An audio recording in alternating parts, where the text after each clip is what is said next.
this evening, Dr. Starkey is going to talk about a very short, pithy subject, conservatism, what's gone wrong and how to put it right.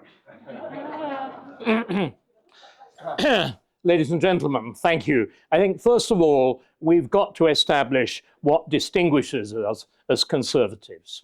If this was, on present showing, a gathering of the Labour Party, as we left, this shop would be stripped bare. Isn't that true? Right. The simple attitude of looting our culture, our country, and everything they can get their hands on. What I want to do now, very briefly, in about 10 minutes, is to analyze where we are and what needs to be done. We are 50 years ago. 50 years ago, in 1974, there was a catastrophic general election defeat. Edward Heath, after having engineered a boom exactly like Liz Truss, the Barber boom, those of us who are old enough will remember that between 72 and 73, London property prices multiplied 3 times. And Heath goes to the country in 74 to ask who governs, me or the miners, and the answer from the electorate came back, anybody but you. And at that point, somebody thought. His name, of course, is Keith Joseph. He looked at the situation of the Conservative Party and he said the following, and he actually writes this as a confessional piece. I have been and call myself a conservative.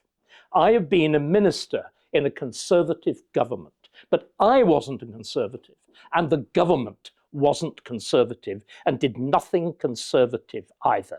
In fact, really, the governments of Harold Macmillan and his successors were essentially a continuation of the wartime coalition that accepted the catastrophe of the NHS, that accepted the catastrophe of the gigantically inflated version of welfare, the extraordinary pattern of nationalisation, the empowering of trade unions and everything. And the Conservatives did nothing at all to reverse that until Joseph had his revelation, partly based on the work of the great Anglo-Austrian scholar Friedrich Hayek, and came to the conclusion that conservatism had to rediscover free market economics. He converted Thatcher, and the rest is history, because she realized that before she could introduce free market economics, she had to undo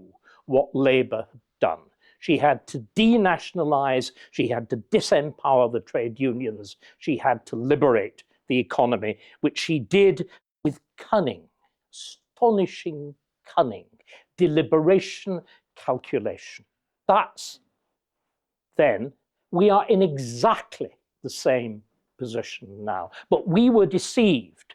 Margaret Thatcher was deceived. In 1992, Thatcher, with that smugness that affects us all, and I speak feelingly, at a certain age said, my greatest victory was Tony Blair. Little did she know.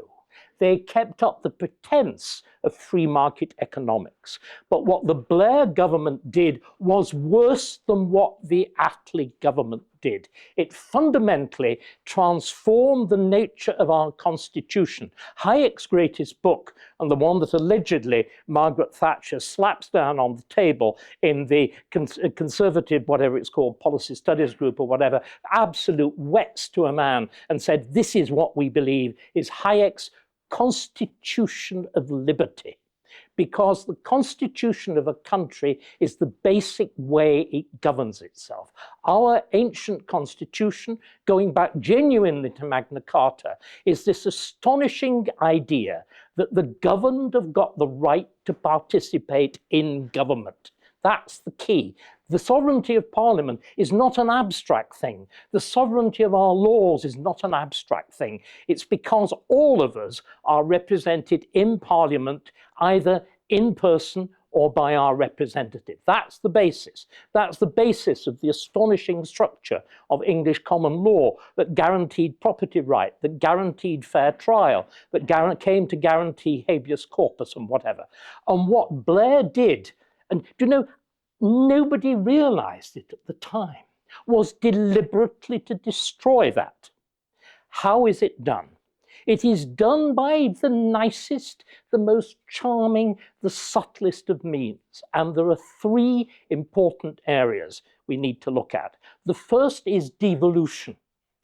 Devolution deliberately rips apart the structure of the United Kingdom.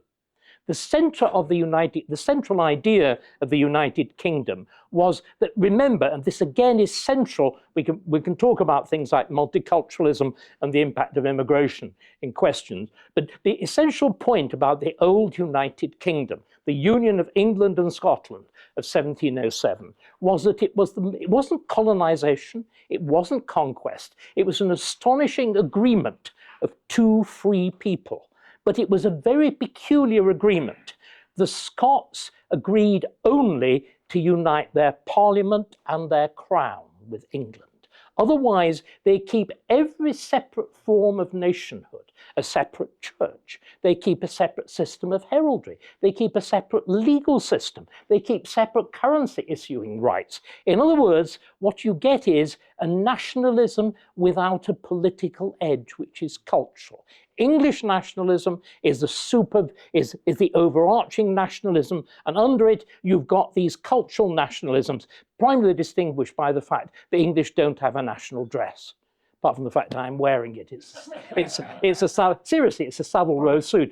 Whereas the Scots go in for silly kilts, and the Welsh go in for even sillier things, and have dreadful poets and appalling music and I steadfast and all the rest of it. Whereas we simply know that we're the best. And round the world and have all the old appurtenance of empire. And so it's this double identity. Nobody was ever British. You're only British for export. In Britain, you are either English or Scots or Welsh. And that is suddenly brought into question by devolution, because you give a political dimension to Scotland, to Wales. Northern Ireland already experimented it catastrophically. So you actually invent this funny thing called Britain. Nobody ever called themselves a Briton. Britons wear woad and are naked. Did they? Nobody. Come on, there are many people of my age here. Nobody ever called themselves a Briton. Brit is a term that was simply used by Americans and Irish as a term of abuse. And so you invent this pseudo-nationality, which was simply, and has become simply, a flag of convenience with no meaning. The only thing that united us was the crown and was loyalty to the monarch. Right, so you rip apart this astonishingly delicate constitutional structure. Secondly, this is where it gets really big, you do things like giving independence to the Bank of England. Everybody thought it was wonderful. But ladies and gentlemen, we are now not run by Parliament, we're run by quangos. It is a complete quangocracy. Every important decision, like interest rates, like whether you can build something anywhere, like climate change, they're all dealt with by specialist quangos, all of which fight each other, which is why absolutely bugger all can ever get done in anything. And then it goes even worse. You incorporate the the European Declaration of Human Rights into English law. Now, human rights are lovely. Of course they're lovely. But the trouble is, they have been deliberately perverted. When Churchill in Europe, when Eleanor Roosevelt at the United Nations, in the immediate aftermath of the Second World War, pioneered the idea of human rights, they were designed to protect the rights of you and me against the state. They have now been perverted to protect the rights of minorities against you and me. Bingham, dreadful judge who is responsible for the other perversion of the new Labour years, the creation of the Supreme Court, actually says the purpose of human rights is to protect minorities. The other problem with doctrines of human rights is they assume everybody is the same. If there are European human rights, doesn't that mean all Europeans are the same? We're not. We're radically different. If we have universal human rights, doesn't that assume that everybody in the world? So why can't they come here? I mean, how outrageous that you say that somebody, like the person born in Rwanda who committed the horrors of Southport. But of course, he was born in Wales. He's just Welsh, isn't he? This absurdity that we've got ourselves into. So, and even worse, human rights as ideals that are either European or universal automatically abolish national frontiers. If rights derive from something beyond the nation, you destroy the idea of national sovereignty, and you also destroy the most fundamental thing, which is the idea that the reason laws bind us is not because they derive from some highfalutin text the idea that we're bound essentially by a court in Strasbourg, and it just is deranged. But fundamentally, the Anglo-Saxon view was that laws bind you because you have participated in the making of them. What happens in the New Labour years, you deliberately destroy that. And the final tombstone, and the final element of destruction is the Equalities Act. Now, what could be nicer than equality? But in fact, this completes the Orwellianness. Human rights become instruments of oppression. Equality becomes an instrument of inequality, because if you privilege minorities, you automatically disadvantage the majority. The tradition of English law, which we have completely forgotten, is that we're equal before it. The only protection anybody should, and I speak as a gay man, the only protection anybody should need is equality before the law. And what happened then is the destruction of all those central principles of the idea of consent, of the importance of the national state, of the importance of the fact we've got a frontier that protects us. The first duty of the state is to protect that frontier and protect and to privilege its own citizens, that we are all equal before the law. We have flung away all of those at the same time, producing a governmental system which simply cannot work. So, that's where we are now.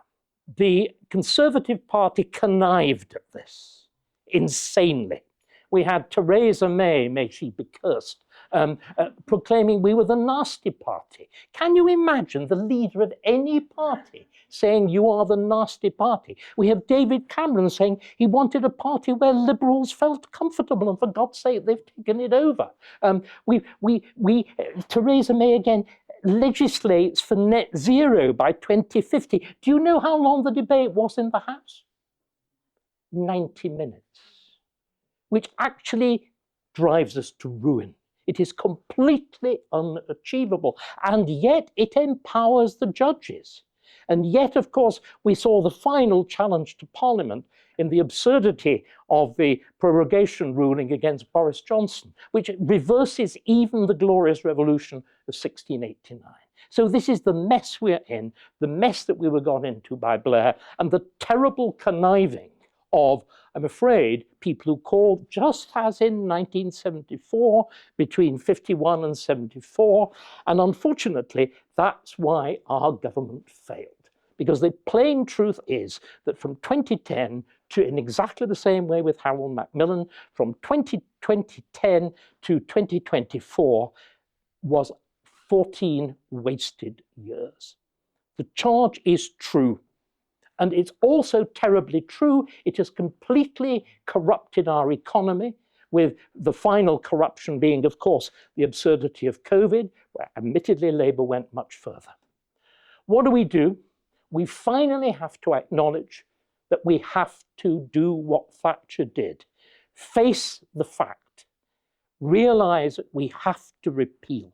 I would like to see a great repeal act that undoes the Supreme Court, that undoes the independence of the Bank of England, that undoes the Equality Act, that undoes, above all, the incorporation of the European Convention. Until that is done, there is no point in having a Conservative government. It can do nothing conservative. So that is the position we are in, ladies and gentlemen.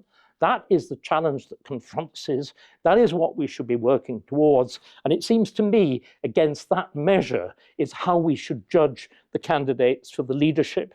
And in my view, only a single one has begun to understand this, and it's Robert Jenrick. Thank you.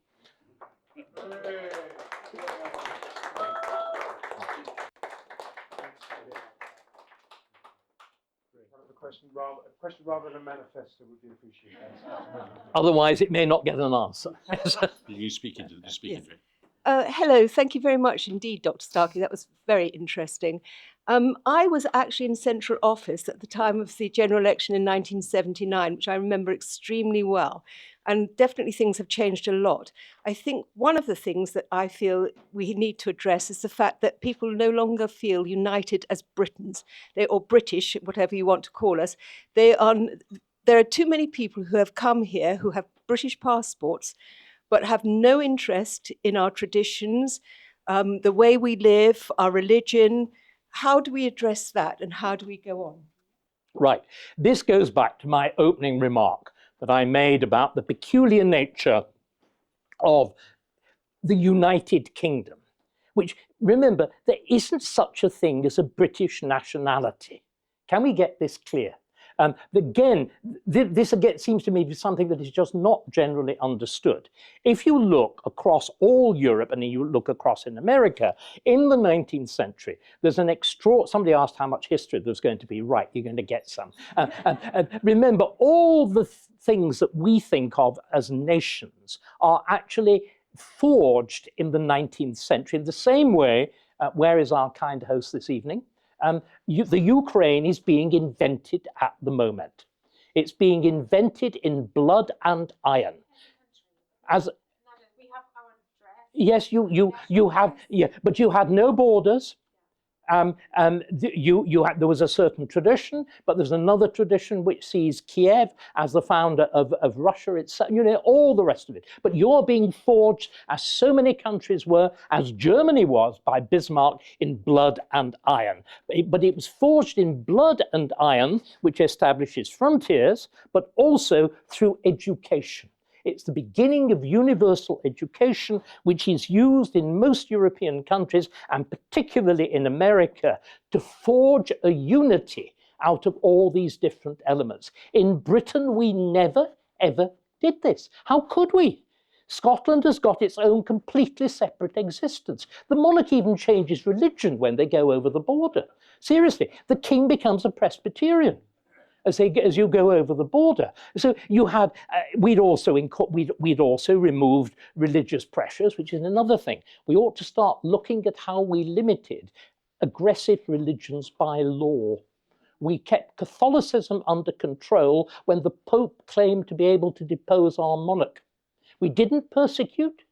We simply put political barriers. So anyway, but there were, after emancipation, there were Catholic schools. My background is Quaker. There were local authorities. There was a multitude of different schools. So there was a general formal sense we're British. But the only really unifying thing is why our national anthem is God Save the King. The only unifying thing was the monarchy. As I always point out, you talked about religion. I, unlike Tom Holland, believe Christianity has very little significance in our culture, in one sense. It produces wonderful buildings, but not in our political culture. Our political culture is founded on Greece and Rome. Why you have Greek words like democracy, monarchy, and all the rest of it. That's what it is. But what our particular form of Christianity was, the old Church of England, which used to be called the Tory Party at Prayer, how things have changed, it was really English Shinto. That's the Japanese. In other words, it was the English worshipping themselves through the King Emperor, which has always struck me as a really very good idea. And I'm in favor of that sort of religion. But you see what I mean? We never had a conventional sense of overarching national identity. It was simply that the Scots, when they were active politically, accepted English rules. Ditto the Welsh, ditto, very much less so, the Irish and so on, who've never accepted any rules, as they're showing very much at the moment. So what I think we've got to go back to is why we were successful to begin with multiculturalism. We were able to accommodate immigrants because, unlike the French or the Germans, we didn't have a determination to force everybody into a single mold. We were very, very flexible. But we've gone too far because we no longer require an obeisance to the dominant, which was the old English political culture. And indeed, Blair Brown, the driving intelligence of this, Brown hates England. And if you actually look at devolution, it's deliberately excluded England, which is why I'm so pleased that Robert Jenrick has started to talk about this, because we are a national party in the sense fundamentally we're an English party. I mean, I know it's very, I'm even talking to a Scot, but the key elements are of the central Anglophone, the Westminster Parliament. Our monarchy takes the numbering of the English monarchy. There was vast dispute over it when Elizabeth became queen, because she was Elizabeth I of Scotland, but the second of England. So the monarchy takes the enumeration of the post-conquest kings of England, and the Parliament is simply an expanded version of the English Parliament, with the laws of the English Parliament being dominant, save in certain domestic matters in Scotland and so on. So what we've got to do, we've to abandon multiculturalism, and we've to invent a new thing called biculturalism. In other words, Jewish and British, Anglo-British, Jamaican and Anglo-British, Ukrainian and Anglo-British. And we've got to make sure that happens. And that is, again, this is fundamentally conservative. It's not new. The key, what has been so catastrophic, why the national health is such a disaster, it tried to start from scratch. If you're a conservative, you believe, at least I was a historian, wouldn't I? You believe finally in the wisdom of the ages. Things exist for a reason. It's not obvious logic. This is not just slavish worship. This is because of the thing called the free market of history. There's a reason that we believe in the free market. In other words, that somebody can't arrive at an overall conclusion, which is why the Labour Party is going to crash to absolute ruin, because of course it believes passionately in rules, in top-down. The failure of this government is certain. The question is merely when. And with every idiot speech, it gets closer and closer. But what we've got to do is to have the confidence to replace this awful, mushy mess in which all cultures are regarded as equal, and indeed Islam more equal than others because they're more aggressive, with a clear assertion. No religion in England has ever enjoyed independent power since Henry VIII. It's called Erastianism. The state finally controls religion. It doesn't control your conscience. It doesn't control your religious practice. But if you claim political rights in the right of your religion, you're lost. That will be what I would do. And this needs enunciating clearly and pushing for vigorously. So thank you. I just wanted to ask you about economic growth and whether we're in a new era for that. And I asked, just speaking from experience, like at London Tech Week, it was very much about sustainable technology, whereas 5 years ago it would have been about fintech investment. And everything that we see is about sustainable infrastructure and how technology will support that. And is that the new backbone as to how we drive economic growth, which could be a new era? I'm not an economist. It may very well be. But you see, if it is, if you actually look at what happened in that extraordinary, creative, chaotic world of North California, which I happen to know rather well. I lived in America.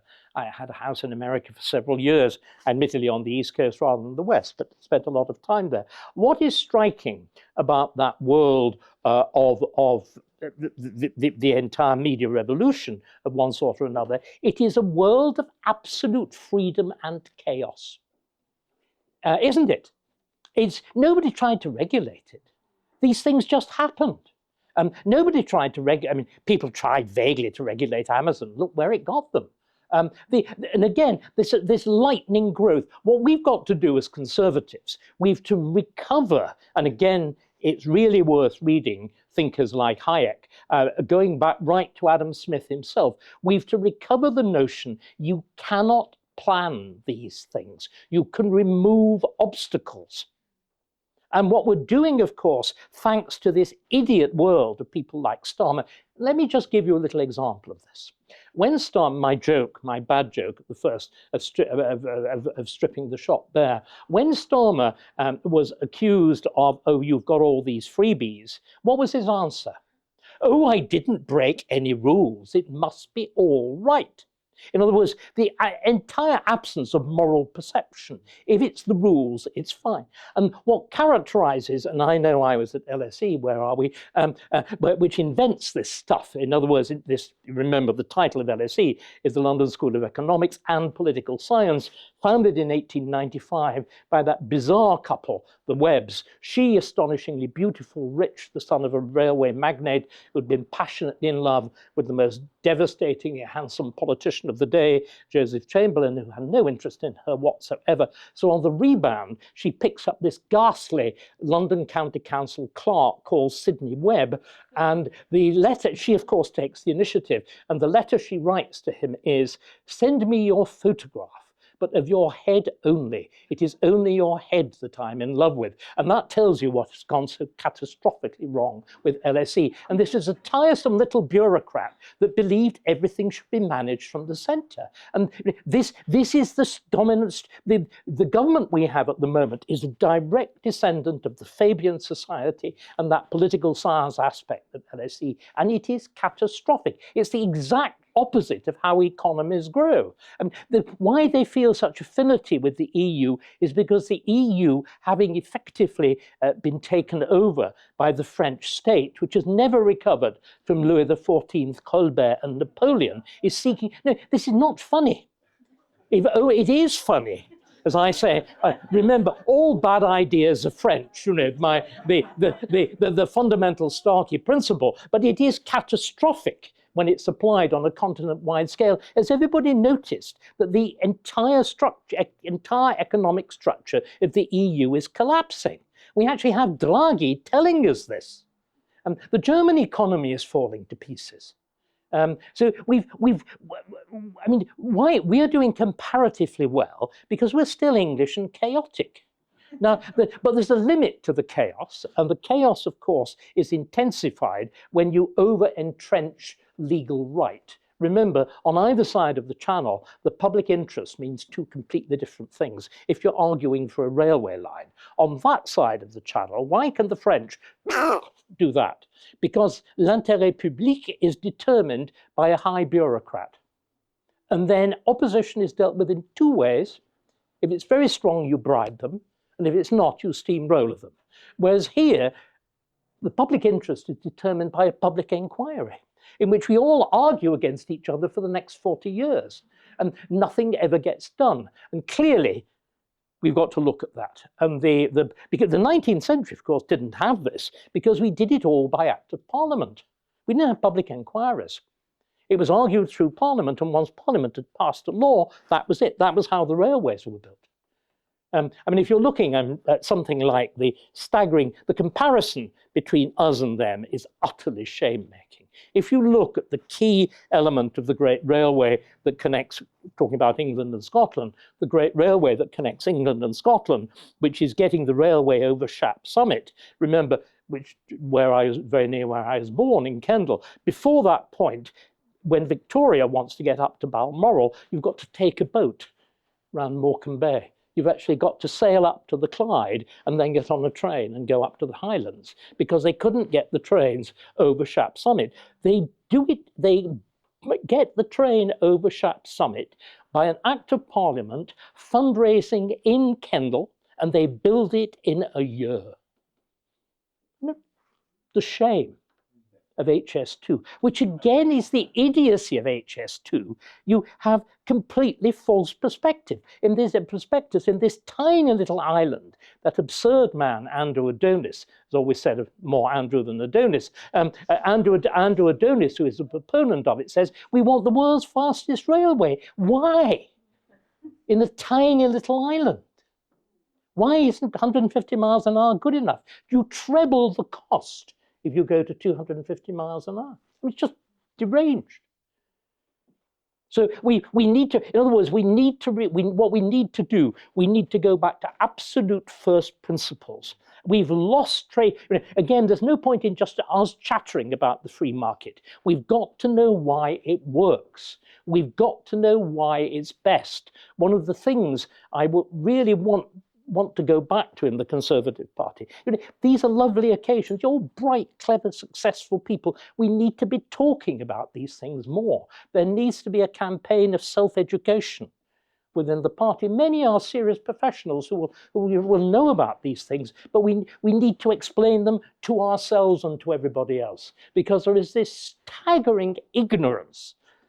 Socialism depends on ignorance. I mean, you are all inoculated against it because you've experienced it. This is why Poland is doing so well, why Hungary is doing so well. They're not going to faff around with a socialist government again because they've experienced the real horror. We, in that terrible phrase of the Old Testament, were like a dog returning to its vomit with this. We go back time. I'm afraid that's the Bible. It's not me being horrid. It's some Old Testament prophet. They didn't mince their words, remember. Yes. Okay?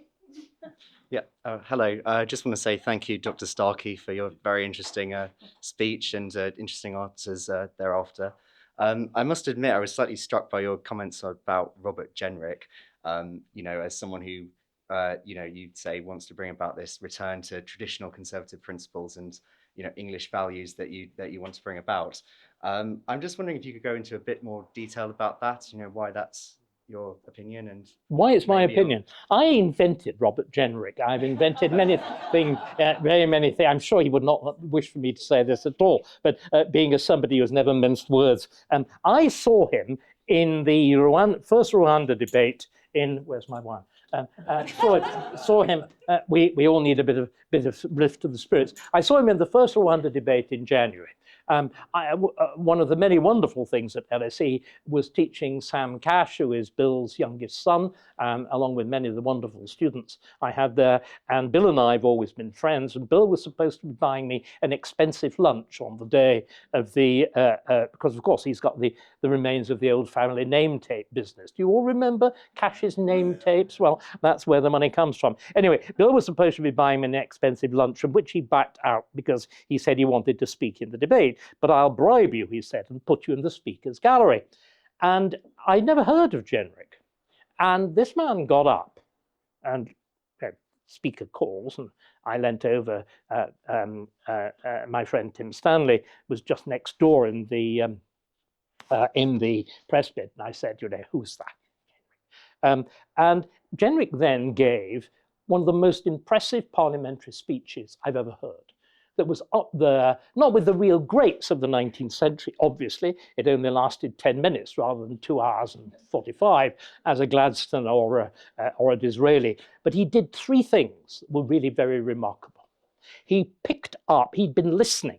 The key to doing this sort of thing well is you listen as well as talk. You need to pick up what people have said and what they've, and the vibe, whatever. He picked all that up. He summarized the condition of the debate to that point. He then turned it round completely by adducing his experience as Home Office Minister when he'd been responsible for trying to stop the boats. And it was remarkable. He explained his process of conversion, because that's the word I want to use about him. Like Keith Joseph, Jenrick has had that moment of Damascene conversion. He's realized, he used to be called generic. He's realized that he was wrong. And this seems to me, the central thing in all progress is to realize you are wrong. There's the terrible thing of people refusing to admit you're wrong. All progress depends, nobody is right all the time. There's no shame in admitting it. The key thing is when you're wrong to say it and to be persuaded by the evidence. And he adduced the evidence, and then he turned the debate round again on the basis of that. Now, I thought at that point, and I happened to bump into Christopher Chope in the underground on the way out, I said, that is the next leader of the party, and I hope the future Prime Minister, and you will find it printed in the Telegraph to confirm my story, because I believe again in historical evidence. That's why I take him seriously. And if you look at what he's saying, he is in a slightly coded way, essentially giving this interpretation. And it seems to me, until the problem with Badenoch is wonderfully feisty, vigorous, and all the rest of it, but there's no structure. We're at a point now where we cannot simply muddle through. You cannot just make, or we could, because I think this government will fall to bits and people will actually think about voting Conservative again and they'll lose interest in Farage. By the way, we don't need to worry about Lib Dem seats. A little bit of Labour taxation will sort out those delicate consciences so immensely quickly. We've only got to worry about the right flank. And if we get it right, simply reform and Farage become redundant. But there's got to be that principle, there's got to be this principled understanding of what's gone wrong, how to put it right, how to construct something different, which is exactly what Thatcher did. So we're going to use the mic holder's prerogative here. You put a lot on the supremacy of Parliament. And how do we then rebuild a Parliament to the standards and the supremacy that you talk about? Because I think our Parliament today is in a dreadful is anything state. but that. I would agree. Well, what we've got to do, first of all, you simply have to put back the old elements. You have to take away the Supreme Court. You have to remove the European, you have to disincorporate. And remember, please, is it not just me? Do we all realize Jonathan Sumption has written a key article in The Spectator and a book on this subject saying that the European Convention is completely un-English and is destroying our law. Our legal system is in complete chaos. Judges do not know what, and the trouble is in those circumstances, judges make law themselves. So you don't have the rule of law, you have the rule of lawyers. But I think that if we return power to Parliament, it will become a vastly more attractive place. There are, again, the principle of stripping all power away, all this business of devolution is preposterous. It just creates, look at the record of devolution in Scotland. Look at the record of devolution in Wales. Look at the original record of devolution in Northern Ireland from the creation of Stormont at the beginning of the 1920s. Every one of them is a disgrace. Total disgrace. Northern Ireland is a sectarian hell from the moment Stormont is created. The record of the Scottish Nationalist Party in Scotland, and I call them the Scottish Nationalist Party, remember they originate with the Fascist Party. It's really important we understand this. There's a rather good joke, which I shall now tell because I've been being very serious. What is it that the Scottish Nationalist Party and the Nazi Party have in common? Well, just think about it. They both have a single act of state that is the origin of the national torment they undergo, the Act of Union. If it's the Scottish, the SNP, for the Nazis, it was the Treaty of Versailles. They have a hate people, the English, the Jews. They have both a symbol of a twisted cross, don't they? The Saltire and the swastika, and above all, their elderly male supporters have an unhealthy fascination with exposing their knees beneath the kilt, and lederhosen. And again, the relation, it's rather good, isn't it? I used to do stand-up at Cambridge, right? And the relations between sturgeon and salmon. Can you imagine political leaders call sturgeon and salmon? I mean, satire really yields itself before them and prove that Macbeth wasn't a play, it's a documentary, you know. But so the record, and look at Wales under that absurd creature Drakeford, the complete collapse of educational standards at exactly the moment that they're improving in England. Why? Because you spend the whole of the damn time learning a pointless medieval language in which every word that relates to the 20th century is English. And totally preposterous. I'm being really serious. Devolution is a universal catastrophe. Look at the ghastly creature in London. The mayoralty of London has been a total disaster, including when it was held by Boris Johnson. And what we're doing now is replicating and universalizing this disaster. We need to save it, and it's immensely costly. We've been mad.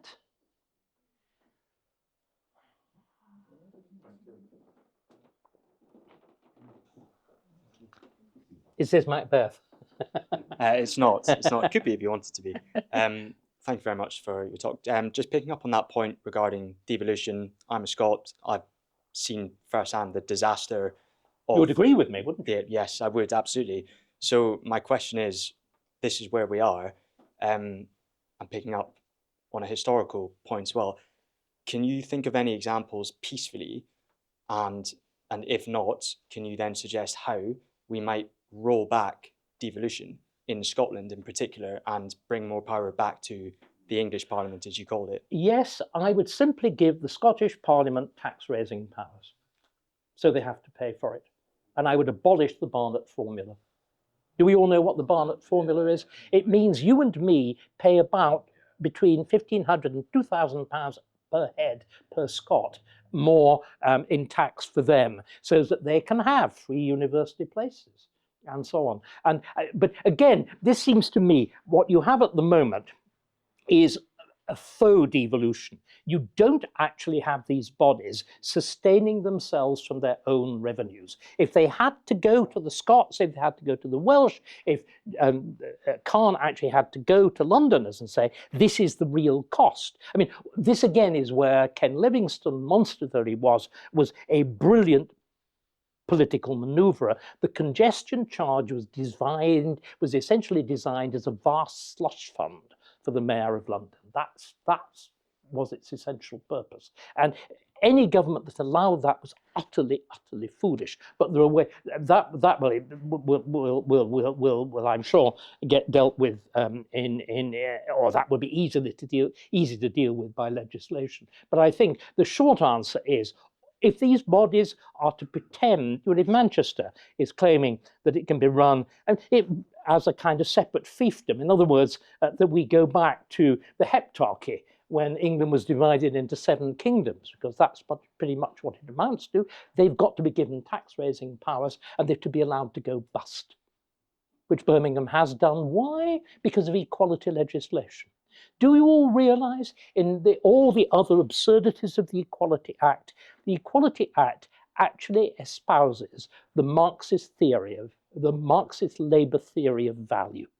There's a series of equations in the Equality Act which are based on the notion labour has an intrinsic value.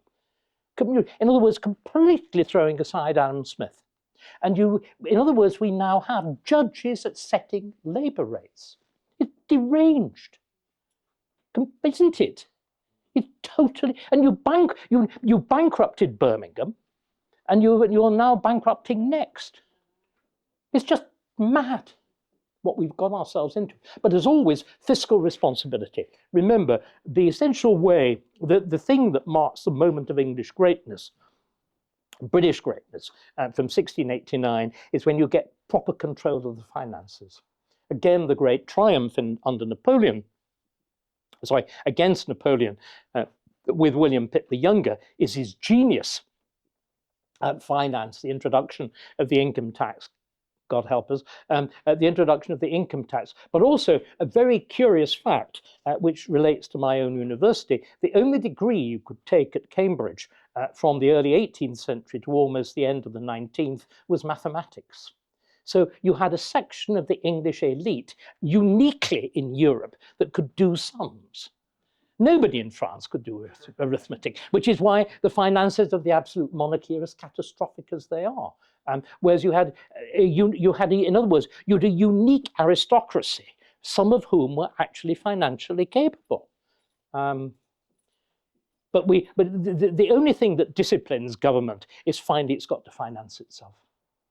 We haven't talked about the absurd elephantiasis of the welfare state until people are directly confronted by the fact, this absurd myth that working people don't have to pay for it, that there is somehow this pot of gold at the end of the rainbow, which can be taken from somebody else, and we can all have these wonderful goodies and have 9 million people of working age not working. I'm sorry, there has to be that brutal test of if you want it, you've got to pay for it. And it's also important to remember the first time we talked about income tax, the first time in this country that people on average incomes paid income tax. It's not the First World War. It's not the Second World War. It's 1945 when you create the welfare state. Before that, ordinary people, the sort of people that my father was a tool maker. He really was. I was born in a Pebble Dash semi. No, I know, except unlike Starmer, I did not get 2 Bs and a C at A level and had to skulk off to Leeds. I did rather better, which is why I'm capable of doing this, and he can barely read. What was it? We've got to liberate the sausages. He's actually got an auto cue in front of God knows. Anyway, you get the idea. One at the back. Yeah, just about this Britishness. I mean, Can we? Yeah, have we got a recording going? yeah. Hi. May I see you? It's really Yes, important. hello. I love seeing people. Yeah. Hi. About this insistence on Britishness, I don't know how much I agree with that, because now we've got a very multicultural society, and we've got lots of people of different ethnicities, different nationalities here, who are contributing a lot to the economy. Some are. And some are, I agree, and some aren't. But there's a lot of white British indigenous who contribute nothing and make a large chunk of that 9 million. So I'm much more in favour of pioneering a meritocracy. So am I. Celebrating I'm a rather good example earning, of this, yes. law-abiding and contributing to the economy. And I'm afraid that this focus on Britishness will alienate people who... Well, I don't know. Well, I disagree with you. Sorry, I think. Okay, let me try to explain. let me. No. How? On the contrary, why is any decent immigrant here? Because they value this country. That what we're not. I am not saying I believe. I am not an ethnic nationalist. I tried to make this point incredibly clear. I do not believe Christianity is central to our values. I don't want to impose it on people. What I want to do is to go back to the fundamental notion that what matters about this country is that extraordinary political, legal, economic inheritance, which made us great, which made us free, which made us rich. And a Jew,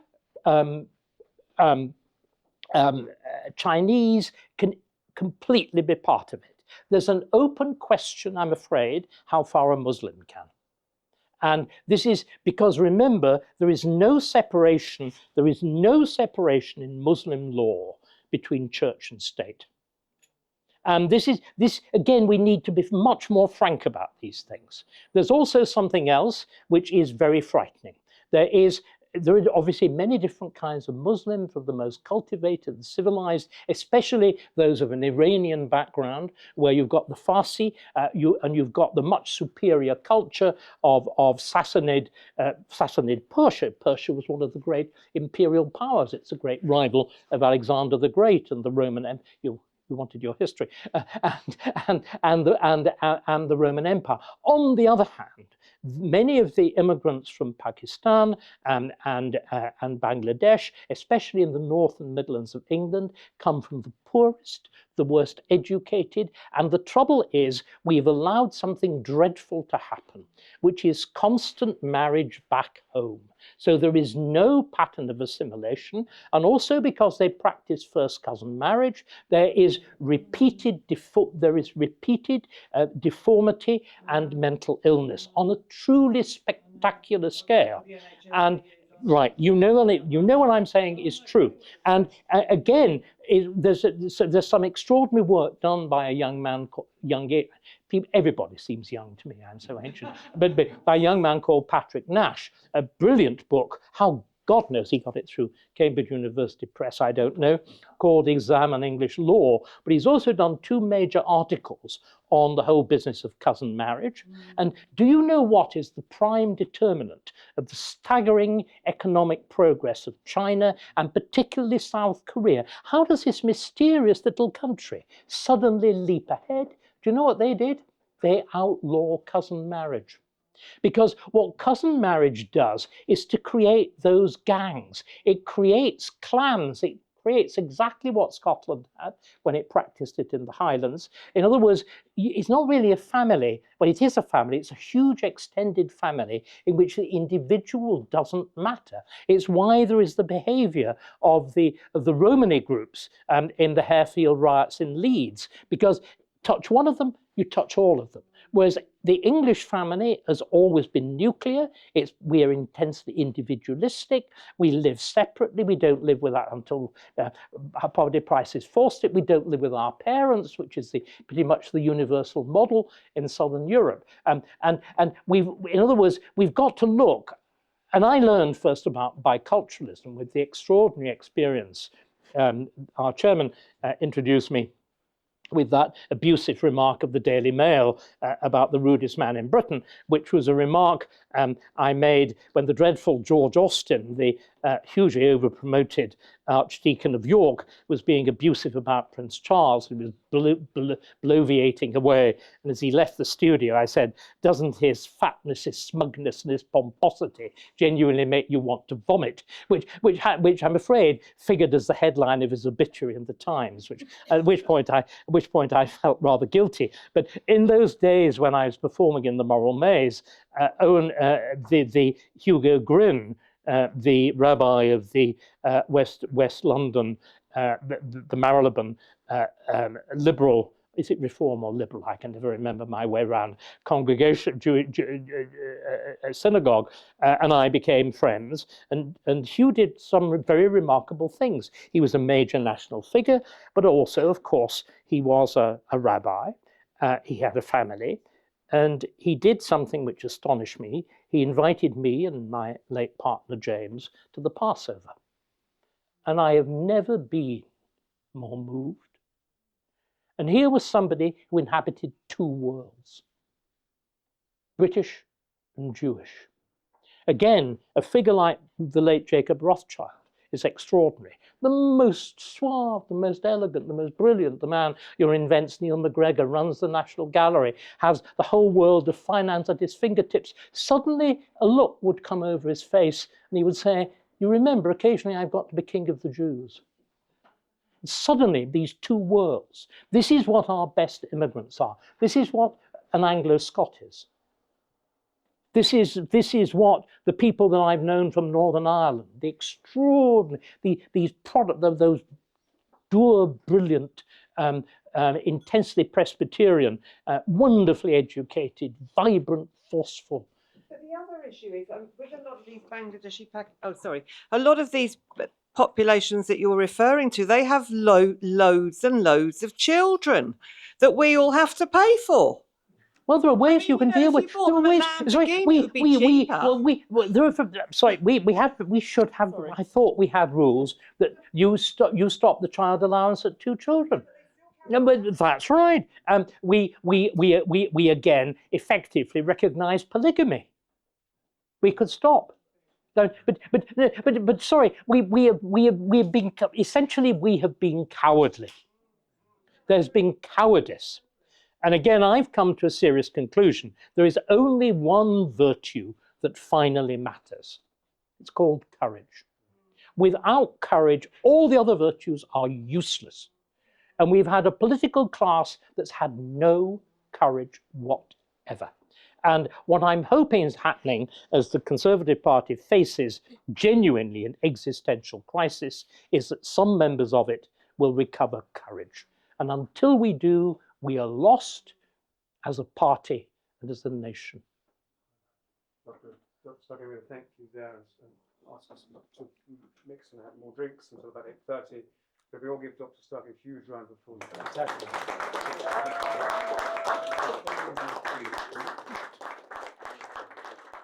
Thank you.